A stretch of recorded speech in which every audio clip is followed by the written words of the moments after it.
લવ જિહાદને લઈને એક message WhatsApp પર ફરતો થયો છે।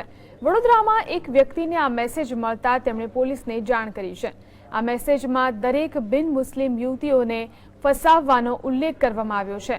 આખરે શું છે આ મેસેજમાં, આવો જોઈએ। વોટ્સએપ પર ફરતો થયો મેસેજ। બિન મુસ્લિમ યુવતીને પ્રેમજાળમાં ફસાવો, 1.5 લાખથી 7 લાખ રૂપિયા સુધીનું ઇનામ।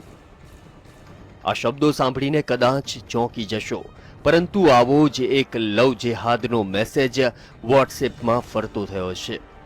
સ્ટુડન્ટ ઓફ મુસ્લિમ યુથ ફોરમના નામથી લવ જેહાદનો આ મેસેજ વાયરલ થતા ચકચાર મચી છે।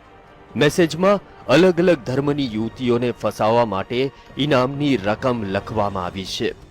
મેસેજમાં લખવામાં આવ્યું છે કે લવ જેહાદ mission for universal and global Islam, સાથે જ તેમાં love is not a crime and જેહાદ ઇઝ અલ્લાહ્સ વર્ક પણ લખવામાં આવ્યું છે। આ મેસેજ અંગ્રેજી તેમજ ઉર્દુ ભાષામાં લખવામાં આવ્યો છે। આ મેસેજમાં વધુમાં વધુ બિન મુસ્લિમ યુવતીઓને ફસાવવા માટેની વાત કરવામાં આવી છે, જે ઇસ્લામ માટે મહાન કામ હોવાનું લખવામાં આવ્યું છે। સાથે જ હિન્દુ, શીખ, ખ્રિસ્તી ગર્લ્સનો ઉલ્લેખ કરવામાં આવ્યો છે। ઉપરાંત સંપર્ક કરવા માટે જુદા જુદા 11 મોબાઈલ નંબર પણ આપવામાં આવ્યા છે। રૂપેશ ચોકસી, GSTV, વડોદરા।